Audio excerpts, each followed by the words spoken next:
자, 여러분들 인사하고 시작하도록 하겠습니다. 여러분 반갑습니다. 안녕하세요. 네, 반갑습니다. 여러분들 수요일이었죠, 수요일날 10월 12일에 이제 마지막 모의고사라고 할 수가 있겠네요. 이제 수능 보기 전에. 그래서 2022학년도 10월 고3 전국 연합학력평가 풀어보도록 하겠습니다. 수능 직전에 어떤 서울시 교육청 문제였잖아요, 이번에. 수능 직전에 모의고사라 좀 수험생들 좀 자신감을 좀 북돋기 위해서 좀 문제 난이도가 많이 쉬울 줄 알았는데 좀 체감상 좀 많이 어려우셨을 거예요. 자, 그 이유가 뭐 때문인고 이렇게 분석을 한번 해보니까 지금까지 좀 잘 건들지 않았던 그런 주제들이 많이 나왔어요. 좀 많이 이제 고민이 되기도 합니다. 이 올해 수능이 일단 평가원 것만 봐서도 난이도가 좀 높은데 교육청 것도 이전에 다른 이제 교육청 건 다 쉬웠거든요. 근데 이번 마지막 10월이 좀 난이도가 있었던 모습이었습니다. 하지만 여러분들 이제 너무 걱정할 필요는 없고요. 지금까지 해왔던 대로 좀 기출 주제 그리고 또 기출 올해 이제 뭐 3월부터 봤었던 거 있잖아요. 다 기출 분석을 한다면 그렇게 어려운 문제는 없었을 것이라고 생각이 들고요. 그리고 이제 새로 나온 주제 같은 경우에는 이렇게도 나올 수 있겠구나 라고 생각하셔가지고 또 기출 정리하시면 될 것 같습니다. 자, 1번 문제부터 한번 풀어보도록 하겠습니다. 보통 1번 문제 같은 경우는 선사시대가 나와야 하는데 이번에는 좀 선사시대의 문제가 없었어요. 그래도 한번 봅시다. 자, 각 국가에 대한 설명으로 옳은 것은 먼저 경주 석굴암이 나왔네요. 자, 경주 불국사와 더불어 땡땡의 대표적인 문화유산인 경주 석굴암은 뛰어난 건축 기술로 조성된 불교 예술의 걸작이다. 그 가치를 인정받아 현재 국보이자 유네스코 세계유산으로 관리되고 있다. 자, 그러면 이 땡땡은 국가에 대한 설명이잖아요. 그럼 경주 불국사, 경주 석굴암과 관련된 나라는 신라가 되겠네요. 자, 그러면 신라와 관련된 내용은 3번 구주 오소경 체제라고 할 수가 있겠습니다. 자, 잠깐 이거 한번 봅시다, 여러분들. 자, 최근에 여러분들 좀 느끼셨겠지만 삼국시대가 시험에 나온다면 국가에 대해서 좀 많이 물어보고 있는 것 같아요. 국가. 그러면 이 국가와 관련해 가지고 좀 정리를 해둘 필요가 있습니다. 먼저 각 국가 삼국의 수도에 대해서 한번 정리를 해봅시다. 삼국 말고요. 전체적인 우리 한국사 각국 수도에 대해서 좀 정리를 해둘 필요가 있을 것 같아요. 자, 먼저 자, 백제부터 볼까요? 백제. 자, 백제 같은 경우는 여러분 다 외우세요. 자, 첫 번째가 수도가 한성, 위례성이라고도 합니다. 오늘날의 서울이죠, 서울. 한성에서 웅진으로 수도를 옮겼어요. 웅진은 오늘날의 충남 공주가 되겠습니다. 그리고 사비로 수도를 옮기죠. 오늘날의 충남 부여가 되겠습니다. 백제는 모두 다 외우세요, 여러분들. 자, 그 다음에 고구려 살펴봅시다. 고구려는 졸본이라는 데에서 먼저 이제 건국이 돼요. 그랬다가 국내성으로 수도를 옮기고 그리고 이제 장수왕 때 평양으로 천도를 하게 되죠. 자, 고구려는 국내성에서 평양 정도만 기억해 두시면 되겠습니다. 자, 마지막으로 이제 신라.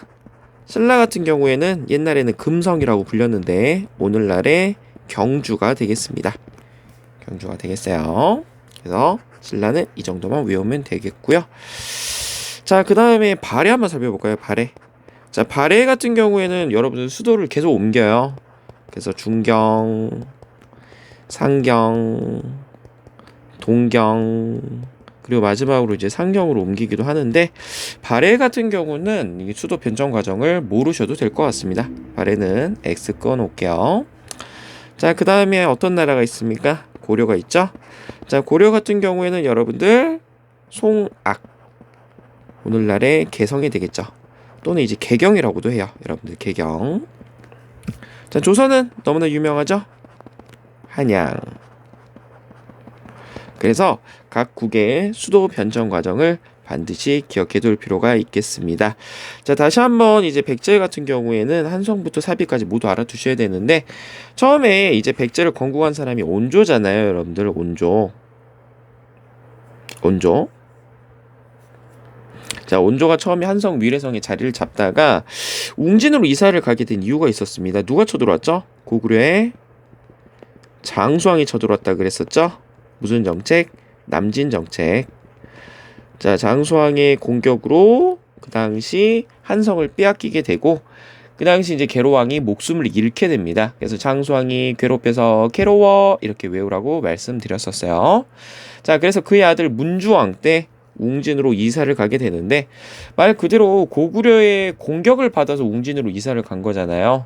그러니까 웅진은 좀 방어에 유리한 지역일 수 있겠네요. 자, 그럼 반대로 말하면 방어에 유리하다라고 하는 말은 그만큼 교통이 편리하지만은 않겠죠. 교통이 편리하면 적들도 쉽게 쳐들어올 수 있으니까. 그러니까 방어에 유리하지만 교통이 불편하다라고 하는 그런 단점은 있겠죠. 그래서 백제의 성왕 때 어떻게 보면 백제의 중흥을 이끌기 위해 노력했었던 이 성왕이 백제의 국호를 남부여로 바꾸고 수도를 웅진에서 어디로? 사비로 옮기게 되었다. 왜? 대외 진출에 유리한 지역이기 때문이에요. 그래서 이거 좀 알아두실 필요가 있고요. 자, 그리고 고구려 같은 경우는 국내성에서 평양으로 좀 외워두라고 하셨는데요. 이거는 누구 때? 고구려 장수왕 때 남진 정책을 추진하기 위해서 국내성에서 평양으로 수도를 옮기게 됩니다. 자, 신라, 경주, 금성 천년의 고도라고도 하죠. 그리고 발에 외울 필요 없다고 말씀드렸고, 자, 고려 같은 경우에는 송악해성. 근데 한 가지 알아둘 필요가 있어요, 여러분들. 자, 아까 개경, 개성, 송화가 모두 같은 지역이에요. 자, 고려가 수도를 한번 옮겼던 적이 있습니다. 개경에서 강화도로 한번 수도를 옮긴 적이 있거든요. 누구 때? 최후 때. 무신정권, 최씨정권, 최충원의 아들 최후 때 강화도로 수도를 옮긴 적이 있었습니다. 왜 그랬을까요? 그렇죠. 몽골이 쳐들어왔어요. 자, 몽골 같은 경우에는 이제 평생을 말 타고 살던, 이제 말을 타고 생활했었던 유목민족이기 때문에 이 해상전에선 굉장히 약한 면모를 보입니다. 그래서 섬으로 이제 수도를 옮겨가지고 끝까지 저항하려고 하는 모습을 보였었죠.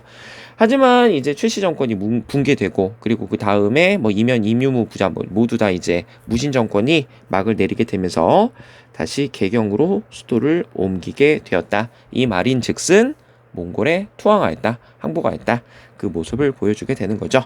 그리고 조선 같은 경우에는 한양, 이렇게 알아두시면 되겠습니다. 자, 이렇게 해서 한국사 각국의 수도를 살펴봤고요. 그 다음에 또 하나 알아둘 필요가 있습니다. 알아두어야 될 것이 한국사 각국의 지방행정 제도를 좀 알아보죠. 자, 여러분, 이 지방행정 제도라고 하는 것은 이 국가 중앙 정부가 각 지역의 어떤 뭐 인구라든지 그리고 어떤 영토를 효율적으로 통치하기 위해서 임의적으로 나눠 놓은 그런 구역이라고 보시면 되겠습니다. 자, 광주만 하더라도 여러분들 5개의 구로 구성이 되어 있죠. 광산구, 동구, 서구, 남구, 북구. 그리고 우리 학교 같은 경우에는 서구 중에서도 화정동에 속하게 되죠. 또 화정동. 또 그리고 화정동도 또 그 하부 조직으로 뭐 요즘에는 잘 안 쓰는 것 같은데 뭐 몇 통, 몇 반 이런 식으로 또 나누기도 했어요. 그러니까 국가 중앙정부에서 지역을 효율적으로 통치하기 위해서 인위적으로 나눠 놓은 그런 구역이다라고 생각하시면 되겠습니다. 자, 여러분들 고구려 모르셔도 됩니다. 고구려 모르셔도 돼요. 백제 알아두셔야 되겠습니다. 자, 백제 무령왕 때 전국에 22담로라고 하는 특수 행정구역을 만들어요. 자, 이게 오늘날의 어떤 개념이냐면 광역시 정도로 알아두시면 되겠습니다. 22개의 광역시를 설치해서 누구를 파견하느냐? 왕족을 파견해요. 왕의 친족들을 파견합니다. 왜? 왕의 친족들 같은 경우에는 왕과 친하겠죠. 그러니까 왕이 자기가 믿을 만한 사람들을 지방에 파견해가지고 중앙 집권 체제를 강화하려고 그랬겠죠. 그죠? 왕의 목소리를 지방에까지 전달함으로써 그 지방을 통치하고자 있었던 거, 통제하에 두고자 있었던 거, 그거라고 알아두시면 되겠습니다. 이 백제 때까지는 아직 지방관이 파견되지 않고 자기가 좀 믿을 만한 왕족을 파견하는 모습을 보여요. 자, 신라 같은 경우도 따로 모르셔도 됩니다. 단 통일신라는 알아두셔야 돼요. 통일신라 때 이제 신문왕, 문무왕의 아들이에요. 이 신문왕은 전국을 구주 오소경으로 정비하는 모습을 보입니다. 구주 오소경, 전국을 9개의 주와 5개의 작은 소울, 그러니까 광역시 정도로 알아두시면 되는데, 이 오소경을 설치한 이유는 그 당시 통일신라의 그 영토가 평양 그 대동강에서 원산만 일대 여기잖아요. 근데 경주가 여기 있잖아. 한나라의 수도가 너무 동남쪽에 치우쳐져 있죠. 그래서 한쪽에 편제되어 있는 이 수도의 어떤 그 위치를 좀 그 보완하기 위해서 5개의 작은 서울을 만들게 되는 거야. 좀 알아두시면 되겠습니다. 자, 그 다음에 발해 같은 경우는요. 아까 뭐 중상, 동상 이렇게 많았잖아요. 얘네들 같은 경우에는 이제 수도라고 할 수 있는 것이 5개나 됐어요. 그래서 5경, 15부, 62주로 지방행정제도를 정비하게 됩니다. 자, 고려는 성종 때 전국에 12목을 설치를 해요. 12목은 아까 무령왕의 22담로와 같이 광역시의 개념으로 생각하시면 되겠습니다. 자, 송종은 누구의 건의를 받았냐면 최승로라고 하는 사람이 지금 시급하게 처리해야 할 28가지의 그런 개혁안을 받아들여가지고 12목을 설치합니다. 자, 이 12목을 설치한 이유는 누구를 파견하기 위해서? 지방관을 파견하기 위해서 설치한 행정구역이라고 보시면 돼요. 자, 그리고 고려 같은 경우에는 이제 현종 때 전국을 5도 양계로 구분을 하고요. 그리고 그 밑에 주군, 주현, 속군, 속현이란 것을 두게 되는데요. 이 주군, 주현과 속군, 속현의 가장 큰 차이는 지방관이 파견되는 동네냐, 지방관이 파견되지 않는 동네냐로 구분을 할 수 있겠습니다. 그래서 지방관이 파견되는 동네를 주군, 주현, 파견되지 않는 동네를 속군, 속현이라고 합니다.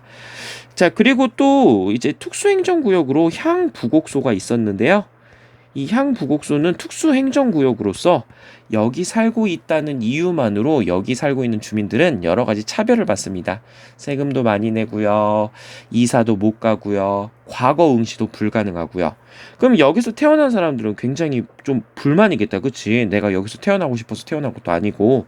그래서 여기 있는 사람들이 아주 화가 많이 납니다. 그래서 반란을 일으키게 돼요. 그것이 바로 공주 명학소의 난.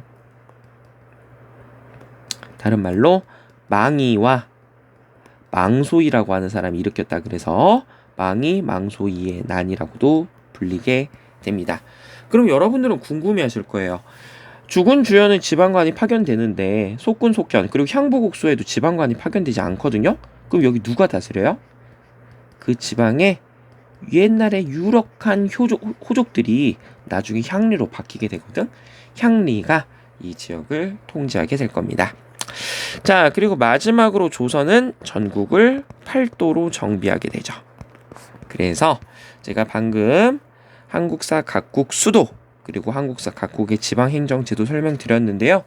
최근에 문제 같은 경우에는 어떤 그 나라를 특정할 수 있는 특정 키워드들을 딱 던져주고 이 국가에 대한 설명으로 옳은 것은 그래서 수도라든지 지방행정제도를 물어보는 문제가 이제 좀 심심치 않게 계속 출제가 되고 있으니까 이 부분들 잘 정리해 두세요. 자, 그럼 문제 한번 살펴보도록 하겠습니다. 자, 그럼 경주. 그래서 아까 전에 구주 오소경 신문왕 때. 자, 이거 오답도 한번 정리해 봅시다. 22담로 아까 누구라고 그랬었죠? 백제 무령왕. 여러분들 이거 그냥 듣지만 마시고요. 제가 물어보는 거 자 이렇게 천천히 입모양으로 따라해 보면서 한번 해보세요. 거란에 의해서 멸망하였다. 발해입니다, 여러분들. 발해는 나오는 키워드들이 정해져 있는데요. 태조영이 건국하였다. 고구려를 계승하였다. 그 다음에 당나라가 발해를 해동성국이라고 불러요. 그리고 거란에 의해서 멸망했고요. 아까 지방행정제도 5경 15부 62주 이런 키워드들이 나오니까 잘 정리해 두세요. 동맹이라고 하는 제천 행사를 열었던 나라는 고구려가 되겠습니다. 제가들이 사출도를 나누어 다스렸다. 뭐 이렇게 많이 켜져 있죠? 여러분들 저 잠깐 틈새 자랑 좀 하겠습니다. 자, 한국사 능력 검정 시험 제 59회 100점 맞았습니다. 네, 박수 한번 부탁드릴게요. 감사합니다. 여러분도 할 수 있어요. 자, 제가들이 사출도를 나누어 다스렸다. 여기가 여러분들 부여와 관련된 설명이라고 할 수가 있겠죠. 그래서 답은 3번 신라와 관련된 거. 정확히 말하면 통일신라가 되겠죠. 이 경주 불국사와 석굴암도 통일신라와 관련된 유적지라고 할 수가 있겠습니다. 자, 2번 보겠습니다. 밑줄 친 왕에 대한 설명으로 옳은 것은, 자, 왕의 이름은 담덕이라고 하고요. 고국양왕의 아들이라고 합니다. 백제를 공격하여 한강 이북의 여러 군을 빼앗고 또 군사를 보내 거란을 쳐서 이겼다. 백제를 공격했다라고만 보고 여러분들이 장수왕이라고 생각할 수 있을 것 같아요. 근데 장수왕 아닙니다. 밑에 더 읽어볼게요. 자, 신라가 사신을 보내 외인, 즉 일본인들이 지금 신라의 국경에 가득 차 성을 부수었으니 노객은 신라가 자기 스스로를 낮춰서 부르는 의미입니다. 자, 이제 신라가 이 백성된 자로서 이 왕에게 귀하여 분부를 청합니다. 도와달라고 좀 요청을 하는 것 같아요. 그래서 이 왕이 보병과 기병 5만을 보내 신라를 구원하게 하였다.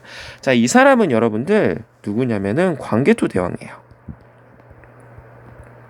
광개토 대왕이 되겠습니다.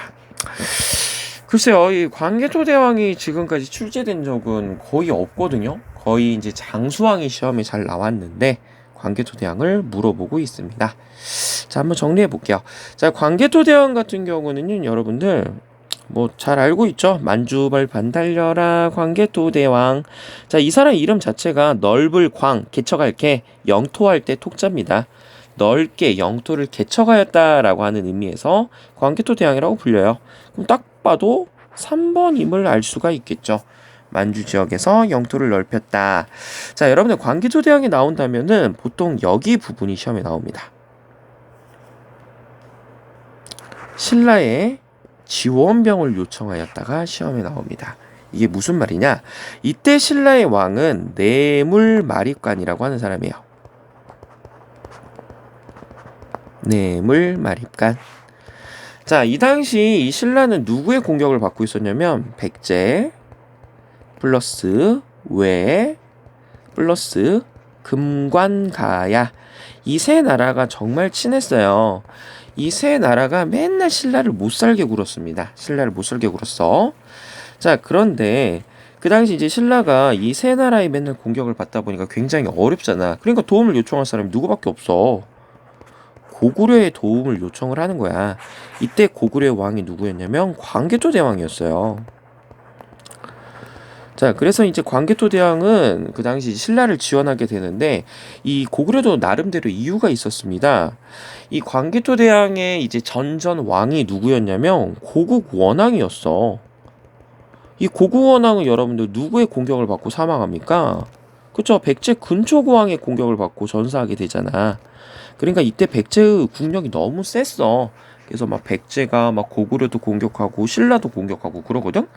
그러니까 백제가 너무 힘이 세니까 신라와 고구려가 힘을 합쳐야지. 그래가지고 그 당시 광개토 대왕은 이제 자신의 어떤 선조의 원수를 갚기 위해서 백제를 안 그래도 공격하고 있었단 말이야. 근데 이때는 백제를 공격했었을 때 한강 유역을 완전하게 차지하지 못하고 한강 상류 부분만 차지하고 있었어요. 왜 그러냐면은 지금 남쪽에도 신경을 썼어야 되고 북쪽에도 신경을 썼어야 됐거든. 근데 이제 신라의 뇌물마리간이 도와달라고 하니까 또 도와주는 모습을 보입니다. 근데 여러분들 세상에 공짜가 없어요. 자, 고구려가 그 당시 신라를 지원한 대가로 신라는 그때부터 고구려의 정치적 간섭을 받게 됩니다. 그것을 보여주는 유물이 호우명 그릇이다. 여기까지는 좀 알아두셔야 됩니다. 오케이? 자, 그러면 이제 광개토대왕과 관련된 거 답은 3번이라고 할 수가 있겠죠. 저 오답도 한번 살펴보도록 하겠습니다. 별무반을 편성하였다. 고려 윤관에 관련된 설명이죠. 여진을 정벌하기 위해서. 그래서 이 별무반을 통해서 여진 정벌하고 무엇을 쌓는다 그래서 동북 구성. 금관가야를 병합하였다. 금법 대진. 그러니까 금관가야는 신라 법흥왕이 되겠죠. 나당연합군과 전쟁을 벌였다. 자, 여러분들 나당연합군과 전쟁을 벌였다. 나당연합군과 전쟁을 벌인다라는 뭐 백제도 있을 거고요. 고구려도 있겠죠. 근데 이제 둘 다 백제도 나당연합군한테 멸망하고 고구려도 나당연합군과 전쟁을 벌여서 결국엔 멸망하게 되죠. 대마도를 정벌하였다. 대마도를 정벌하는 사람은 세종 때 여러분들 그 이종무가 되겠네요. 세종 때 이종무 정도가 될 것 같습니다. 그래서 답은 3번. 자, 3번 보겠습니다. 자, 미출친 전하의 재위 시기에 볼 수 있는 모습으로 가장 적절한 것은 자, 전민변종도감 나왔네요. 신돈. 네, 전민변종도감 딱 봤었을 때 이 사람은 공민왕이 되겠네요. 고려 공민왕이 되겠습니다. 자, 일단 답은 4번이 되겠네요. 4번. 자, 공민왕도 한번 정리를 해봅시다. 자, 여러분들 이 고려 같은 경우는요, 나올 사람들이 정해져 있어요. 태조, 왕건, 광종, 성종, 공민왕. 이 네 사람의 업적을 반드시 정리해 두셔야 됩니다. 자, 이 나머지 세 사람은요, 이 조프 오늘 강이에요, 여러분들. 오늘 강의 고려의 그 정치 부분을 보시면은, 제가 정리를 잘 해놨거든요. 그러니까 거기 부분 보시면 되겠습니다. 자, 공민왕은 반원 자주 정책, 원나라에 반대하는 정책을 펼쳤고요. 그리고 왕권 강화 정책을 펼쳤던 사람이 되겠습니다. 자, 그 당시가 원나라의 간섭을 받던 시대였기 때문에 당연히 원나라에 반대하는 정책을 취하게 되겠죠. 자, 그래서 한번 살펴봅시다. 뭐가 있었느냐? 자, 일단 기철이라고 하는 친원 세력을 숙청합니다. 기철은 기황후의 오빠인데요. 이 기황후라고 하는 사람은 처음에 이제 고려에서 이제 원나라의 고려 여성을 바치는 이 공녀라는 게 있었어. 그 당시 이제 공녀로 끌려갔었던 이 기황후가 이제 훗날에 이제 원나라 황제 눈이 띈 거예요. 그래서 황후의 자리까지 올라가게 됩니다.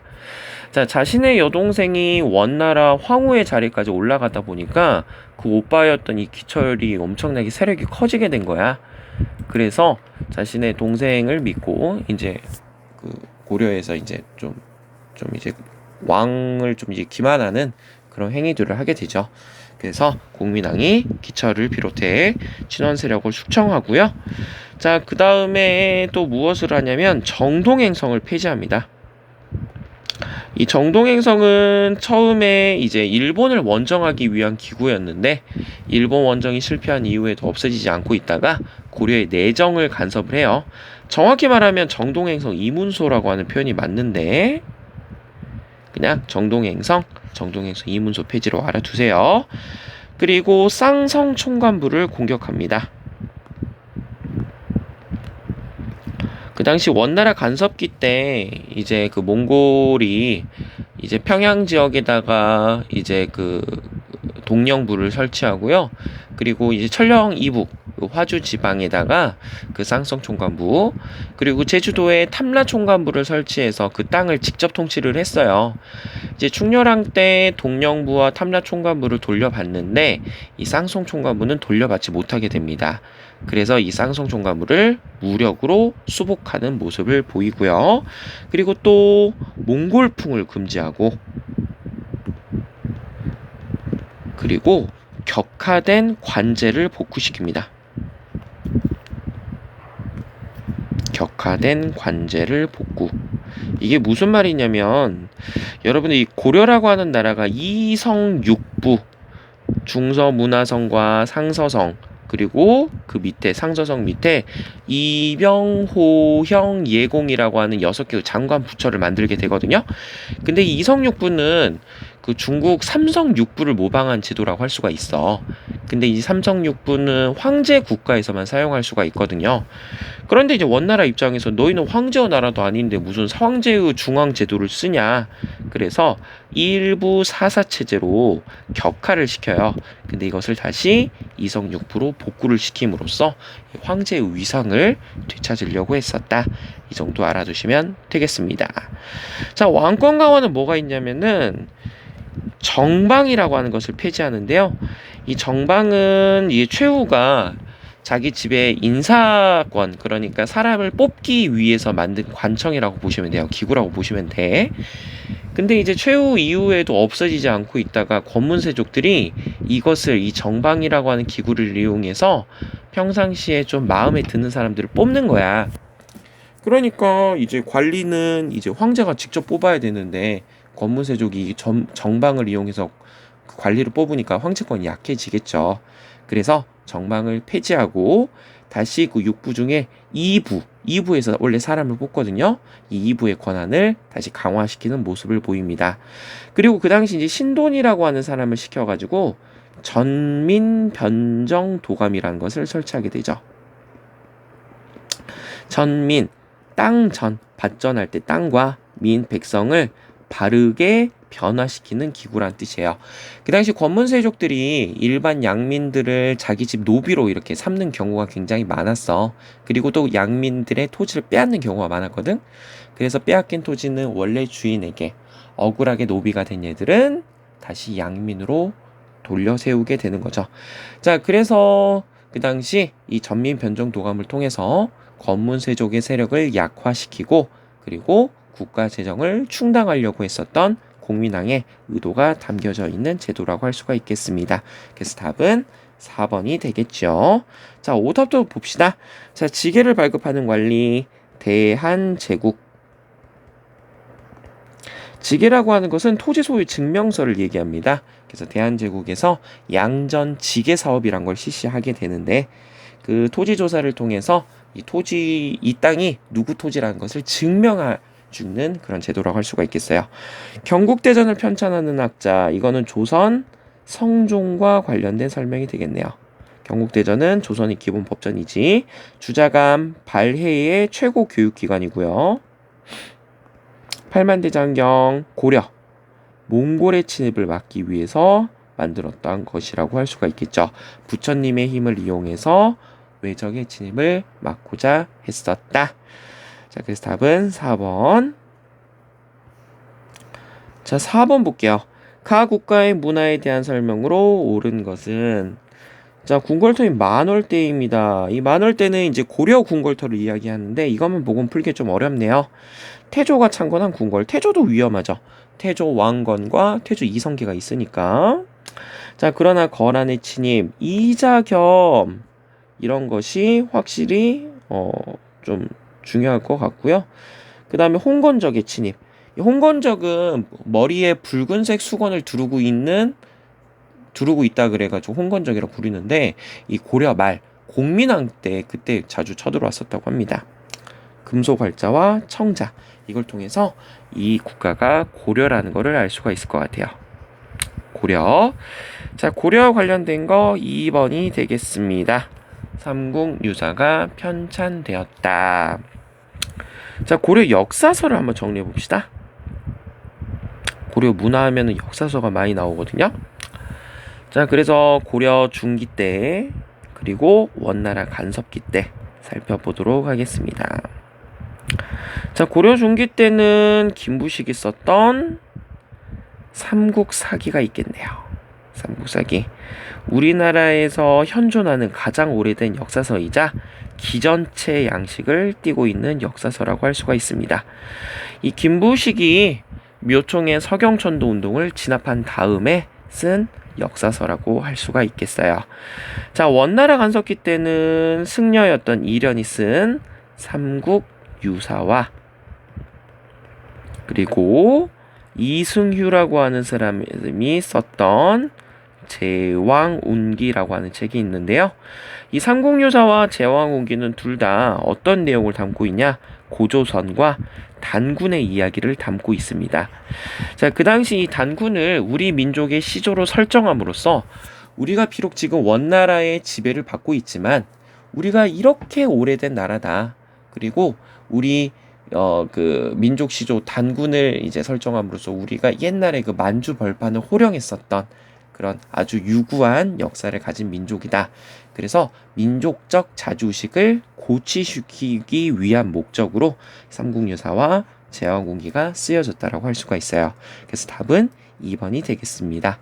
자, 대종교가 창시되었다. 이 대종교 같은 경우에는 단군을 숭배하는 종교인데요. 나철이라고 하는 사람이 조직했던 종교라고 할 수가 있겠습니다. 자, 진단학보 같은 경우에는 여러분들 이 진단학회라고 하는 사학단체예요. 어떤 실증, 고증을 중시하는 거라고 할 수가 있겠죠. 진단학회에서 했었던 그 기관지라고 보시면 되고요. 유경공원은 영재를 육성하는 공립학원이란 뜻으로서 여러분들 우리 이제 근대 강화도 조약 이후에 개화 정책을 추진하는 과정에서 만들어진 우리나라 최초의 근대식 공립학교라고 보시면 되겠습니다.